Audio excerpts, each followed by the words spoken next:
Saludos a todos los seguidores y seguidoras del Grupo Multimedia de Comunicación La Cerca. Continuamos ofreciéndoles toda la actualidad política y toda la situación que nos está dejando esta pandemia del coronavirus. Hoy es momento de hacer balance con la portavoz del Gobierno de Castilla-La Mancha y consejera de Igualdad, con Blanca Fernández, a quien ya pueden ver pues, en esta ventana que nos ofrece pues, esta nueva normalidad a través de estas videoconferencias. Blanca, muy buenos días y en primer lugar, pues gracias por atendernos. No, a vosotros por la paciencia, porque he estado una semana un poquito convaleciente y bueno, pues habéis tenido paciencia, me habéis esperado y yo os agradezco mucho porque es un placer hablar con vosotros.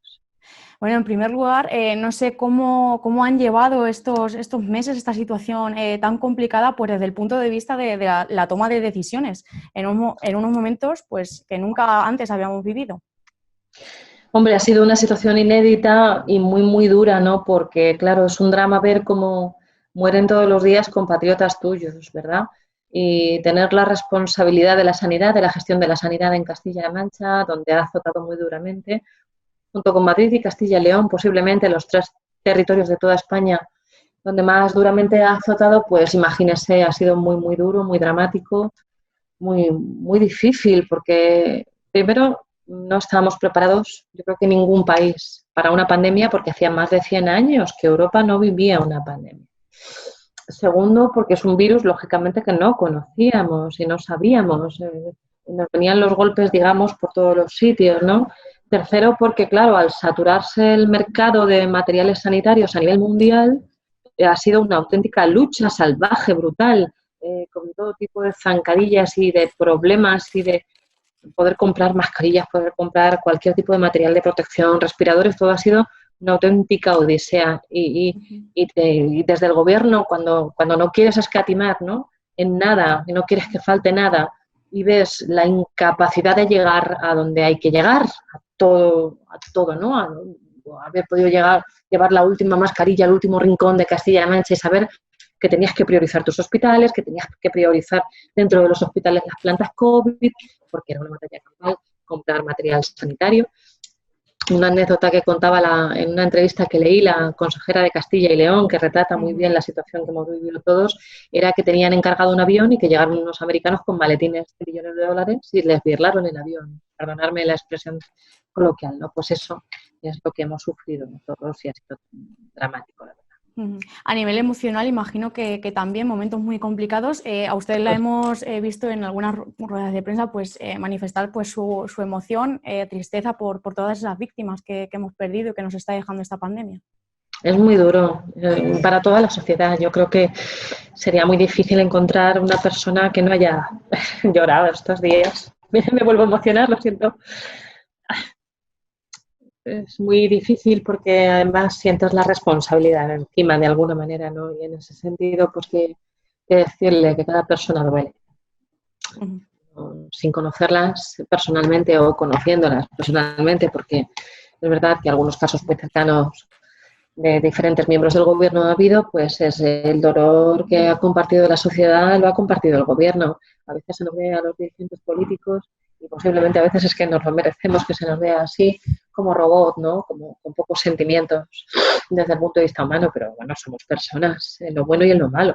Somos personas y es obvio que hemos sufrido. Ahora nos están saliendo dolencias, ¿no? Porque el estrés acumulado ha hecho que a algunos de miembros del Consejo de Gobierno, en este caso a mí, en mi punto más débil, presidente también, su punto más débil, pues estamos teniendo diversas dolencias porque lógicamente el estrés se somatiza y finalmente sale por el punto más débil. Pero más allá de eso, que no hemos venido aquí a llorar ni a poner el foco sobre nuestros sentimientos, es lanzarle toda la solidaridad, todo el apoyo y todo el cariño a las personas y a las familias que han perdido un ser querido y mostrarle todo el cariño y la admiración a los profesionales y las profesionales sanitarias, porque gracias a esa plantilla del SESCAM hemos podido superar la situación. Eso es. Bueno, Castilla-La Mancha, como usted misma decía antes, ha sido una de las regiones más afectadas por esta pandemia.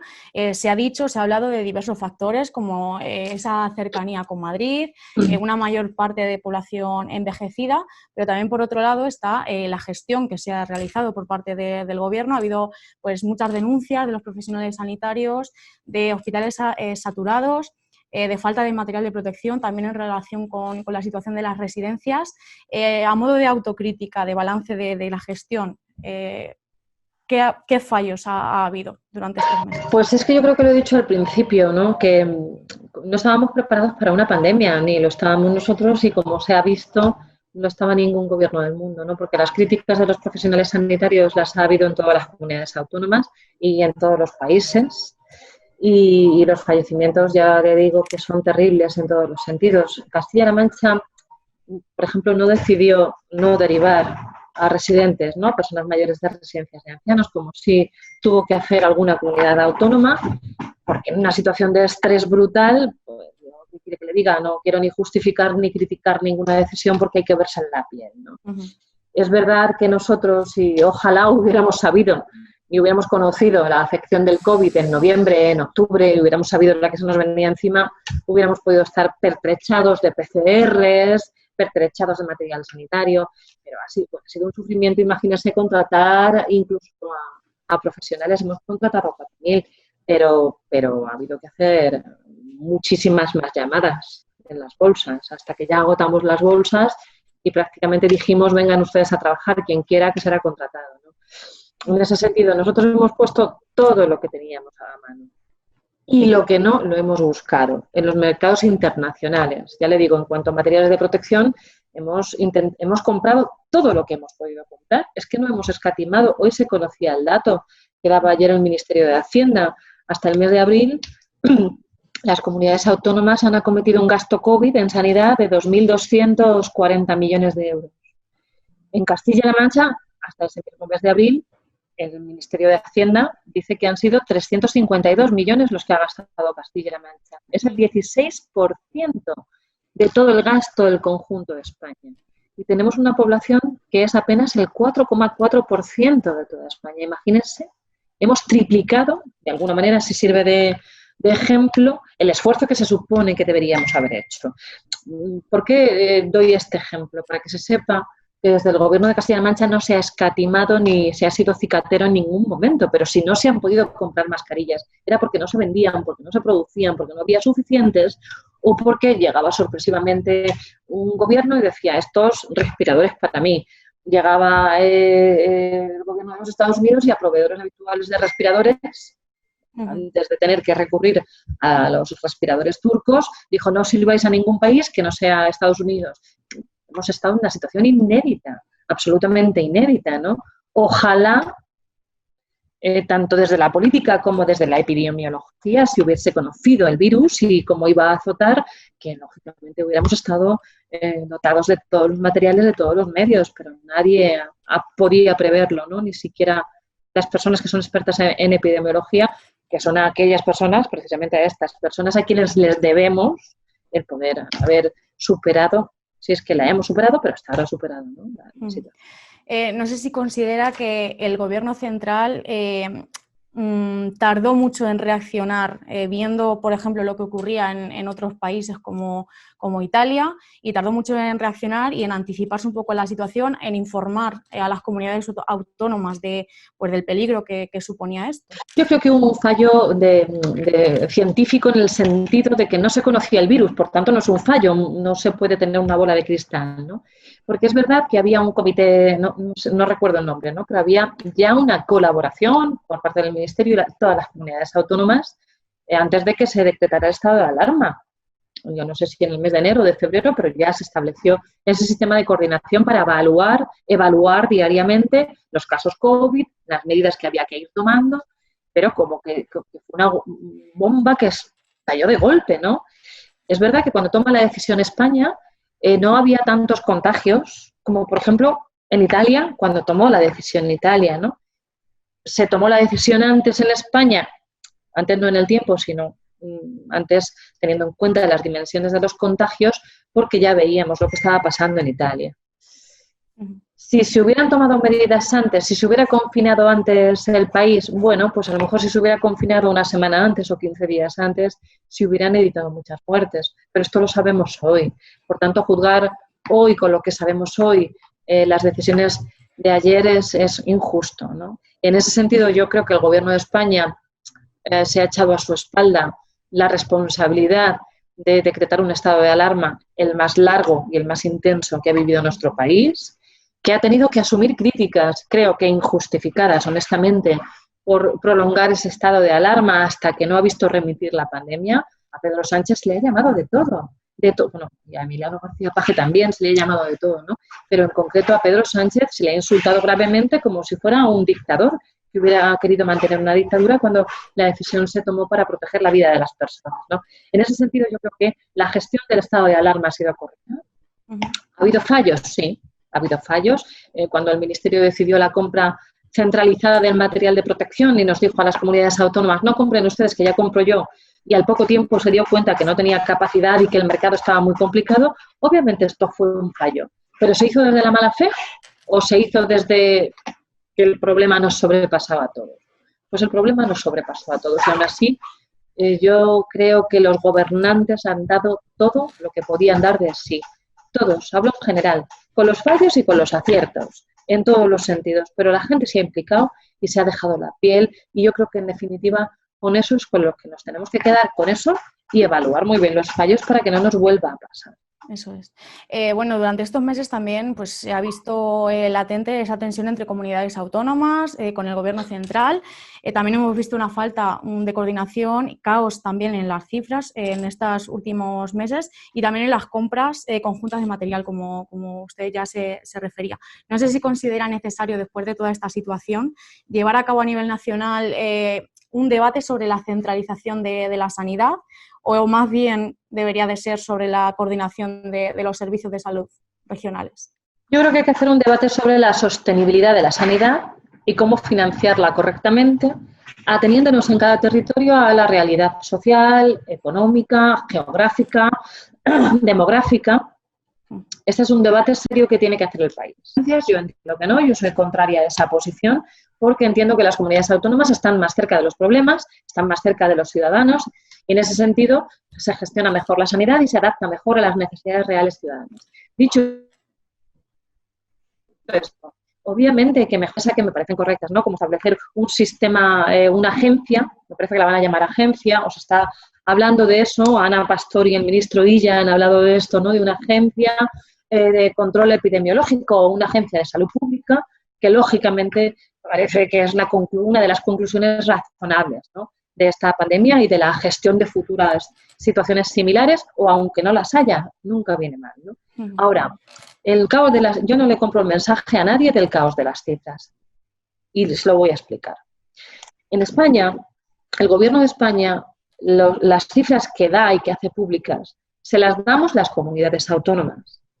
Por tanto, el Gobierno de España no puede ocultar cifras. Cuando se publica que hay 28.000 personas fallecidas por COVID, aunque sabemos que hay más, y además se publican por el Instituto Carlos III, por el sistema que se llama MOMO, que evalúa la diferencia que hay entre las muertes esperadas y las muertes que se han producido, ahí te sale una diferencia de más de 40.000 personas en nuestro país. Entendemos que si el único hecho diferencial en este año ha sido COVID, directa o indirectamente, el COVID es responsable de esas más de 40.000 fallecimientos, de exceso de fallecimientos que hasta ahora ha habido en España. Esto no es un dato que lo oculte el Ministerio en ningún caso, porque es el Ministerio quien elabora estos datos, el Ministerio de Justicia, en colaboración con el Instituto Carlos III, y es accesible a toda la ciudadanía. Yo me meto ahora mismo y usted misma se puede meter, cualquier ciudadano se puede meter y comprueba los datos de sus comunidades autónomas y los datos a nivel nacional. Pero ¿por qué el Ministerio de Sanidad habla de 28.000 personas fallecidas por COVID y no de más de 40.000? Porque son las que tienen PCR. Y esto es el dato válido desde el punto de vista epidemiológico, científico y además homologable a nivel internacional. Porque cuando pase la pandemia definitivamente hay que hacer una evaluación científica, que se tendrán lógicamente en cuenta los datos de PCR positiva, los datos de fallecimientos con síntomas compatibles COVID y los datos de exceso de fallecimientos, en los que de manera también indirecta ha podido afectar el COVID. Por ejemplo, aquella persona que haya podido tener un infarto y no se haya atrevido a ir a un hospital, no ha muerto por COVID, pero sí han muerto indirectamente por el COVID. Pues ese es el análisis que tiene que hacer este país. Y de verdad que los partidos políticos deberíamos ser un poco serios a la hora de dirigirnos a la ciudadanía y explicar las cosas tal y como son. Esa es una conclusión que también saco de esta pandemia. Tras esta pandemia, no sé si cambiará de alguna manera la forma de gestión de las consejerías de sanidad, la forma de trabajar en ellas. ¿Qué papel va a jugar a partir de ahora pues, la sanidad o las consejerías de sanidad? Aquí en Castilla-La Mancha lo tenemos muy claro. Si ya teníamos una apuesta muy seria por la sanidad, que ha supuesto la contratación de más profesionales, ofertas públicas de empleo, una inversión muy seria en tecnología sanitaria que yo creo que se está notando. Bueno, pues y las infraestructuras que teníamos comprometidas, lo que está claro es que, sabiendo que viene una crisis económica de primer orden, en el que las administraciones públicas vamos a tener serios problemas de financiación, lo que no podemos es renunciar al sistema público de salud y, desde luego, no podemos renunciar a fortalecer en esta legislatura el sistema público de salud. Más que cómo se adecúa una consejería u otra a unas circunstancias distintas, creo que eso es un tema menor y que la conclusión global y general que debemos dar es que esta crisis no le puede pasar factura de recortes o de privatizaciones a la sanidad pública, ni de Castilla-La Mancha ni del resto de España. Por eso hablaba de que hay que hacer un debate muy serio sobre la sostenibilidad del sistema sanitario y eso pasa por una financiación adecuada. Bueno, preocupan en España algunos rebrotes. Aquí, en el caso de algún municipio de la zona de La Mancha, parece ser que ya está controlado, era pequeño.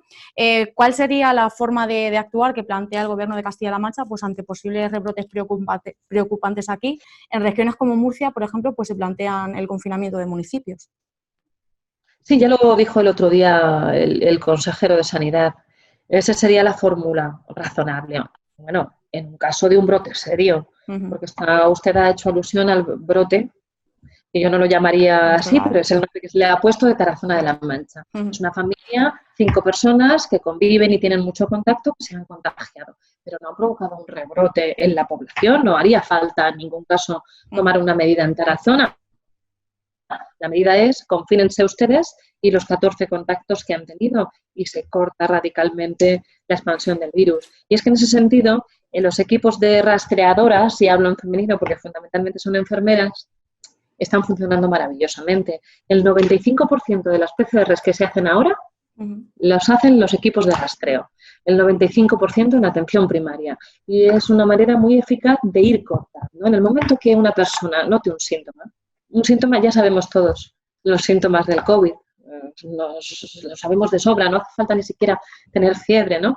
Pues inmediatamente a llamar al centro de salud, a que le hagan la PCR y a tomar las decisiones oportunas. Que llega un brote efectivamente a ser tal y afectar a una población o afectar a una fábrica, pues lo que hay que hacer es ir confinando parcialmente, tomando decisiones parciales para evitar la expansión del virus. Y ahora sí, España está preparada para hacer esto. ¿Y la sanidad de Castilla-La Mancha está preparada para una posible ola del virus en otoño? ¿Cómo se está preparando? Primero, que la queremos prevenir. ¿Cómo la queremos prevenir? Sabiendo que no hay vacuna para el COVID y, por tanto, no podemos hacer nada en esa materia. Queremos prevenir que haya un sumatorio de infecciones respiratorias. En ese sentido, el Gobierno de Castilla-La Mancha ha comprado muchas más vacunas de la gripe, además la tetravalente para 4 cepas y no para 3, como hasta ahora. Y hemos comprado un 25% más de vacuna de la gripe y hemos multiplicado por 10 la compra de vacunas de neumococos, con la intención de evitar esa confluencia, ¿no? de infecciones respiratorias. Por eso hoy quiero utilizar su medio para hacer una llamada a toda la población de riesgo, por favor, que se vacune, porque imagínense una persona mayor que le pueda caer la gripe y el COVID. Sería gravísimo, ¿no? Entonces, por favor, que se vacune de la gripe y, en el caso de que su profesional médico se lo recomiende, también del neumococo. Así evitaremos una parte de la tensión que puede vivir el sistema sanitario y de la afectación sobre la salud de las personas. Otra de las medidas, se la he contado, es el equipo de rastreo que va tomando medidas de manera inmediata. Y, por supuesto, en capacidad asistencial, Castilla-La Mancha cumple los criterios del Ministerio de Sanidad, que han sido muy estrictos a la hora de tener capacidad de preparar UCIs suficientes, camas suficientes. Todo esto, desde luego, ya está preparado en Castilla-La Mancha. Hay respiradores, hay material sanitario, hay profesionales sanitarios y hay capacidad para poder doblar la capacidad asistencial del sistema, ¿no? Y en ese sentido, la malísima experiencia de estos meses pasados nos ha fortalecido también en algún sentido, porque ya sabemos cómo gestionar la situación. Regiones como Castilla y León y ayuntamientos como el de Albacete pueden presumir de que se ha alcanzado un acuerdo entre todas las formaciones políticas, agentes sociales, en materia de recuperación económica para pues, sus diferentes ciudades y regiones. Aquí en Castilla-La Mancha han echado en falta ese apoyo de los grupos de la oposición y, bueno, más concretamente del Partido Popular, que no se ha sumado a ese pacto. Sí, en realidad, quien está fuera de estos acuerdos es el PP a nivel regional y tendrá que explicar el PP por qué es así, ¿no? Parece que ahora se arrepiente Paco Núñez y pide un acuerdo. Ahora, después de que, en fin, hemos trabajado en él durante muchas semanas y se aprobó. Primero se hizo un acuerdo con los agentes sociales y empresariales, con el Gobierno de Castilla-La Mancha, y inmediatamente después con Ciudadanos. Ese pacto se le ofreció al Partido Popular, decidió no hacer ni una sola aportación, decidió ir a las reuniones intentando reventarlas y no hacer aportaciones. Bueno, pues ya está, es su decisión, que la explique. Ojalá hubiera sido posible un acuerdo, pero no lo ha sido. Bueno, pues vamos a seguir trabajando, vamos a mirar hacia adelante y vamos a pensar que en algún momento se darán cuenta de que ahora lo que interesa no son los votos ni nada, ni las elecciones, es que es la gente. Nosotros lo tenemos muy claro. Si el Partido Popular se quiere sumar, tendremos siempre la mano tendida, aunque nos la muerdan 1.000.000 de veces, nos da igual, porque ahora no importa ni los orgullos, nos insultan, pues que nos insulten. Ahora lo que importa es la situación, afrontarla y hacerlo de manera unida, si puede ser, y si no, pues hacerlo conjuntamente con los agentes sociales, empresariales y con Ciudadanos, que también es oposición, y lo es, y muy dura, pero sabe ser útil cuando tiene que ser útil al gobierno, a la ciudadanía. El Partido Popular ha sido muy crítico durante estos meses, incluso ha dicho que el presidente, que García Paje, ha sido el que peor ha gestionado la crisis sanitaria de todos los presidentes autonómicos y lo ha acusado también de falta de humanidad con los profesionales sanitarios, con los usuarios de residencias. ¿Cómo valoran toda esta actitud que ha tenido? Pues como oportunismo político, sinceramente. Yo es que miro con mucha envidia la actitud de Gabilondo en Madrid y sobre todo la actitud del señor que ganó las elecciones, el señor Tudanca en Castilla y León. Han ayudado, han apoyado. En Madrid es la presidenta la que no quiere un pacto, que ha dicho que con la izquierda no quiere saber nada. Pero en Castilla y León, que el señor Mañueco sí ha ofrecido un pacto a todas las fuerzas políticas, hay un pacto de todas las fuerzas políticas, porque el señor Tudanca es el primero que se ofreció, el primero que empezó a hacer propuestas, el primero que dijo, por favor, no llenemos nuestros corazones de odio, ahora hay que empujar todos en la misma dirección. Pues esa es la diferencia entre Castilla y León y Castilla-La Mancha, la oposición. Oportunismo político para insultar al presidente Paje. Bueno, el presidente Paje ha demostrado apostar por el sistema de la dependencia. Si fuera una persona inhumana, no hubiera apostado por proteger a las personas mayores, no ahora en la pandemia solamente, sino a lo largo de toda la legislatura anterior.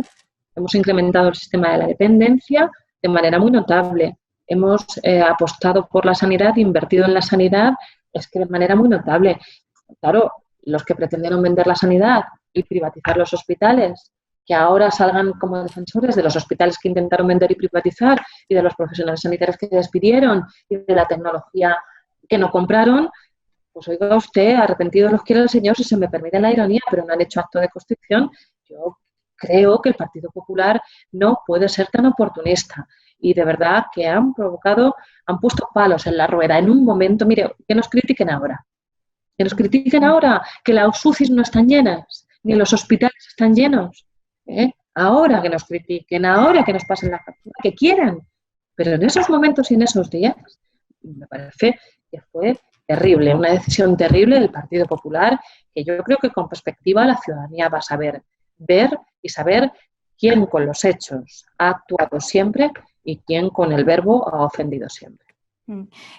¿Por qué diría que cuesta tanto alcanzar también ese pacto a nivel nacional que tanto reclama la sociedad en general del país, que durante estos meses ha permanecido unida y que es precisamente eso lo que reclama al gobierno a todas las fuerzas políticas. Bueno, porque hay formaciones políticas que han creído que tienen que polarizar la situación para sacar rédito electoral. Posiblemente. A lo mejor para sacar rédito electoral es conveniente polarizar, yo no lo sé. Pero lo que está claro es que para afrontar la situación lo conveniente es acordar. Para resolver los problemas de la gente parece razonable que nos pongamos a trabajar para resolverlos y luego ya pensemos en las elecciones cuando se acerquen, ¿no? Y además creo que la ciudadanía confiaría más en nosotros si nos acercamos a las elecciones desde posiciones constructivas, no destructivas. Más allá de eso, de decisiones estratégicas de formaciones políticas, que es evidente que las hay, yo creo que está habiendo un cambio ya, porque ahí Ciudadanos ha dado ejemplo. También la señora Arrimadas, ¿no? De cómo se puede ser crítico con el gobierno, hacer una oposición crítica claramente con el gobierno y al mismo tiempo, cuando es necesario, arrimar el hombro. Y ella ha asumido el desgaste político de apoyar el estado de alarma. Y al final, a la postre, la ciudadanía se lo está valorando positivamente, aunque en la primera semana, el primer día, en las horas de la votación, recibiese todo tipo de insultos, finalmente la ciudadanía lo está valorando positivamente. Creo que el Partido Popular se está quizá dando cuenta de esto a nivel nacional, porque parece que el señor Casado está en este momento intentando acercar posturas y si no es una estrategia, una pose para poder decir que lo ha hecho, aunque luego de fondo no sea verdad, pero si fuera verdad, pues sería lo que necesita España. Y me quedo ahí. Siendo lo que necesita España, es lo que hay que hacer. Bueno, ¿cómo tomó el Gobierno de Castilla-La Mancha ese reparto de fondos que hizo a las comunidades autónomas el Gobierno central? Pues, y en base a ese cambio de criterios de última hora. Bueno, ya saben ustedes que nosotros valoramos muy positivamente el esfuerzo por parte del Gobierno de España de inyectar a las comunidades autónomas 16.000 millones de euros. Esto no había sucedido nunca. Siempre a las comunidades autónomas en la anterior crisis se les pidió recortar. No se nos inyectó en ningún caso, bueno, en este caso gobernaba Cospedal, pero no se le inyectó financiación por parte del Gobierno de España. Y en este momento sí, por tanto, la valoración positiva por delante. Dicho esto, parece razonable que si el COVID ha afectado más en Castilla y León, en Castilla-La Mancha, en Madrid y en Cataluña, la financiación se reparta con muchos criterios, porque se reparte con varios criterios. Pero el criterio que tenga más peso sea la afección de la pandemia. Parece lo razonable. Esa era la posición inicial del Gobierno y luego la varió con el consiguiente enfado de Castilla-La Mancha. ¿Para qué no lo vamos a negar? Hoy he dado en rueda de prensa, que ya saben que he dado rueda de prensa al Consejo de Gobierno, en cuenta de un dato que dio ayer el propio Ministerio de Hacienda. Y es el siguiente. Las comunidades autónomas hasta abril, marzo y abril, han gastado 2.240 millones aproximadamente en la factura sanitaria del COVID. De esos 2.640 millones, 352 son de Castilla-La Mancha. Los ha gastado Castilla-La Mancha. Estoy hablando de marzo y abril. 352 millones es el 16% de la factura del conjunto de España. Y vamos a recibir el 4%, 4,4%, 4,7%, 5% de la financiación. Esto no es razonable. Esto no es razonable. Yo no digo que tengamos que recibir el 16% de la financiación, fíjese, pero sí que se hubiera tenido en cuenta en la afección de la pandemia, las medidas que se han tomado, el gasto acometido y el que hay que acometer. Es verdad que el reparto es un equilibrio de muchas cosas, del criterio poblacional, de la afectación de la pandemia, del número de PCR realizadas, de la afectación que va a tener en la recaudación de las comunidades autónomas.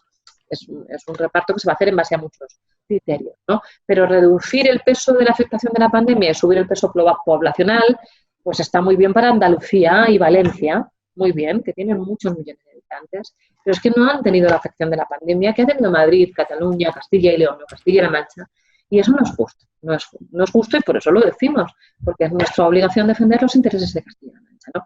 Más allá de que de verdad no me canso de repetirlo, que hay que agradecerle al Gobierno de Pedro Sánchez los ERTEs, las ayudas a los autónomos y la inyección que le va a meter a las comunidades autónomas. Bueno, las previsiones para Castilla-La Mancha, igual que para el resto de comunidades, no son nada halagüeñas, en lo económico hablo.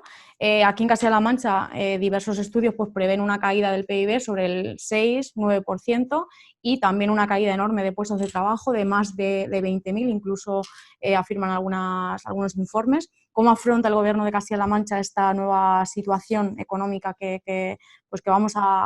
estamos ya viviendo? Vamos.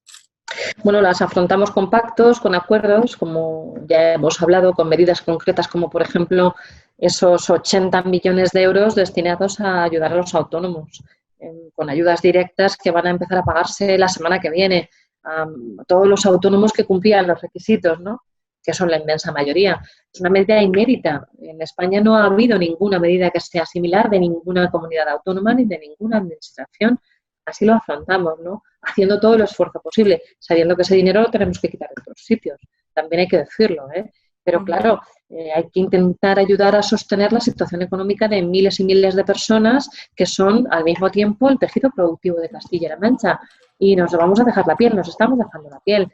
Ya hay medidas encima de la mesa como esta que digo, pero no solamente esta, y hay que seguir trabajando para que el tejido productivo, que va a sufrir mucho, sepa que en la Junta tiene un aliado, tiene un amigo y lo va a seguir teniendo con nuestras fuerzas, que son muy limitadas y nuestro presupuesto que es limitado, ¿no? Pero vamos a estar ahí en constante coordinación para que las medidas que tomemos vayan directamente a generar el efecto positivo que tienen que generar.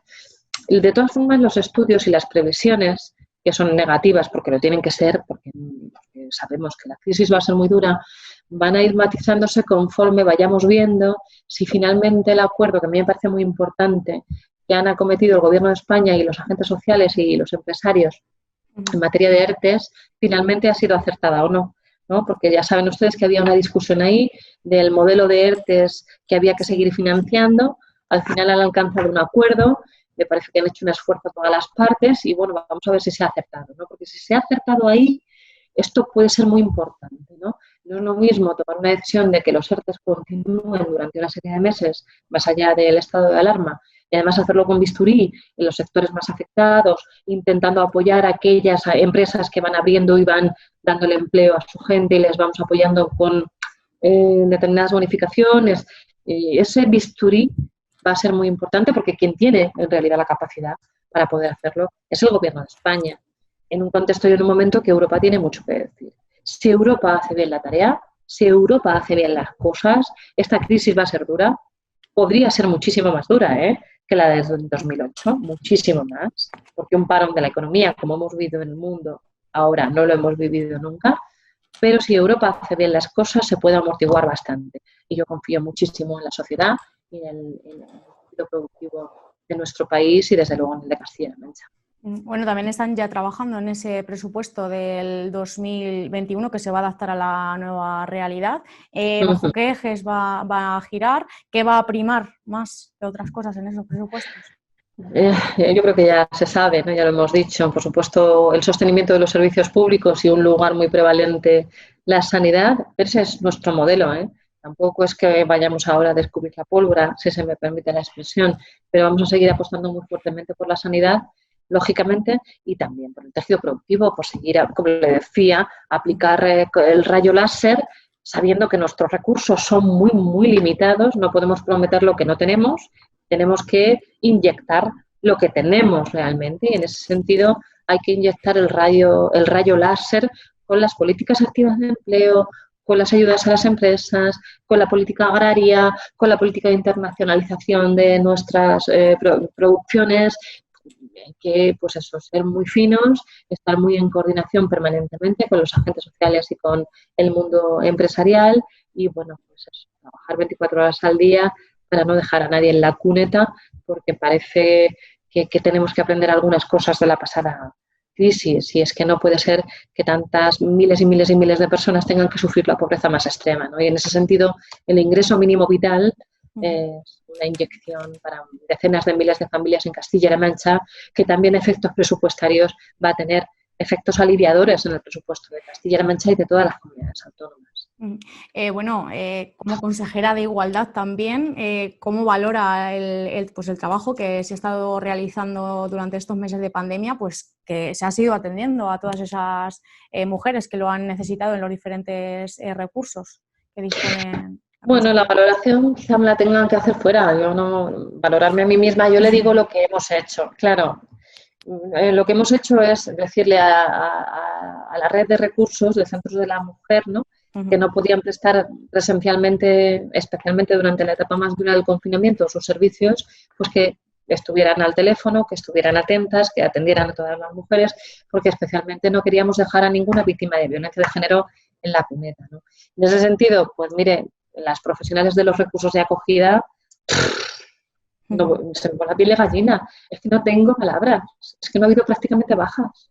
Ha habido bajas en muchos sitios de gente que no tenía COVID y tenía miedo. Los recursos de acogida de la mujer, ¿no? Yo estoy muy agradecida. De verdad lo digo emocionada porque estoy muy agradecida.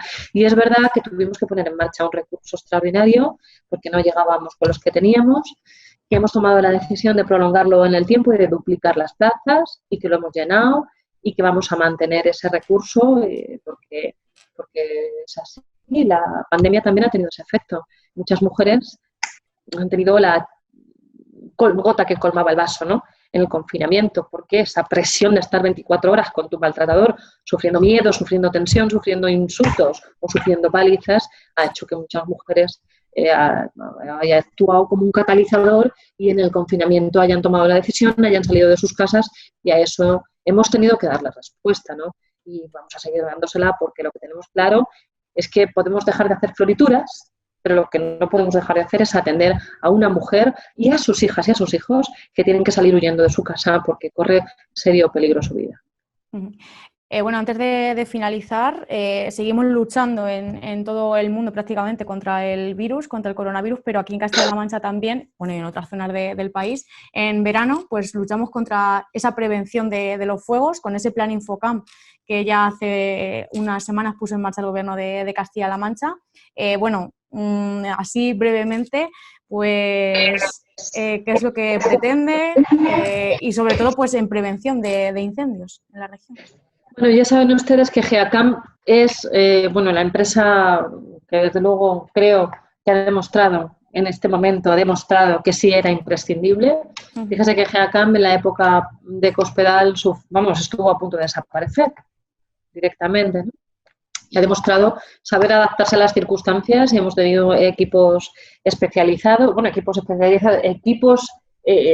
para desinfectar todo tipo de instalaciones, ¿no?, desde residencias hasta colegios. Y lo han hecho y no hemos tenido que obligarles. Ha sido un dispositivo de más de 500 personas que se han ofrecido voluntariamente.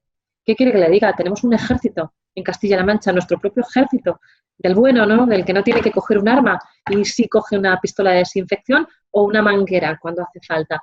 Estas personas han llevado desde ordenadores, tablets, medicamentos, incluso alimentos a poblaciones alejadas, a familias alejadas que no tenían manera de hacerlo, que no había suficientes ambulancias. Han adaptado vehículos para trasladar enfermos, han desinfectado, como se sabe, todo tipo de instalaciones y ahora apagan incendios.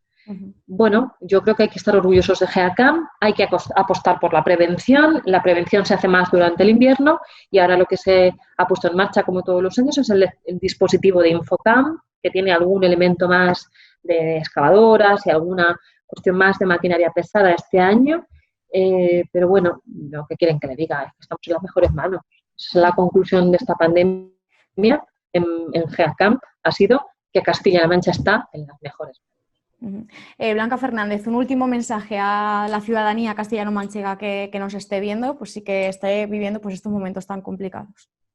Pues miren, muy importante, aunque ahora parezca que el virus ha desaparecido, el virus sigue ahí. Tenemos que volver a la vida y poco a poco vamos a volver a la vida, estamos volviendo a la vida, a lo que nos gusta hacer deporte, alguna actividad cultural, a ir a alguna terraza, a hacer turismo, a viajar, a ir a ver a la familia, a los amigos. Eso hay que hacerlo. La vida hay que recuperarla porque somos así, nos encanta la calle y porque además nuestra economía depende de ello. Pero hay que hacerlo con prudencia, respetando las normas. Por favor, es muy importante, muy importante. Me quiero dirigir a la población joven, a la población que no está en riesgo, que no se dan cuenta a veces, no digo que sea mayoritariamente, minoritariamente alguna minoría no se da cuenta a veces del riesgo que conlleva algunas actitudes y hemos visto ejemplos poco edificantes. Me quiero dirigir a la mayoría de la población juvenil para que cuando vean ese tipo de conductas, desde la pedagogía, sin el enfrentamiento, pero desde la pedagogía, les hagan saber a sus amistades que todos tenemos algún miembro de la familia que es población de riesgo, alguna persona mayor, alguna persona enferma. En todas las familias hay población de riesgo. Por tanto, si vamos a un botellón, no nos estamos poniendo en riesgo posiblemente nosotros, posiblemente, pero quizá estamos poniendo en riesgo a nuestra madre, a nuestro padre, a la abuela, a la vecina. Pensemos en los demás, pensemos en las demás personas. Ese es el consejo que quiero dar. Que nuestra conducta individual sea siempre pensando en las demás personas. Yo sé que no pues, se puede ser perfecto las 24 horas al día. Yo misma cometo errores.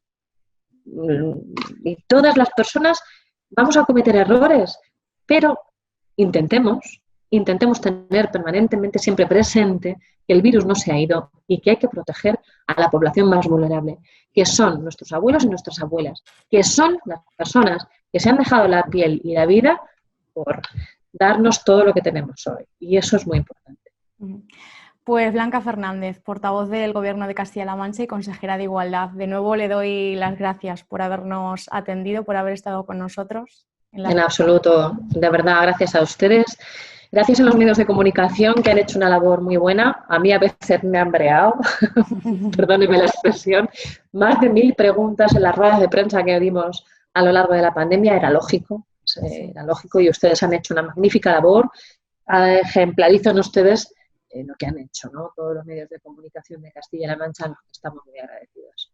Nada más y gracias. Muchísimas gracias. Un saludo también a todos los seguidores y seguidoras del Grupo Multimedia de Comunicación La Cerca. Ya saben, seguimos informándoles de toda la actualidad. Gracias.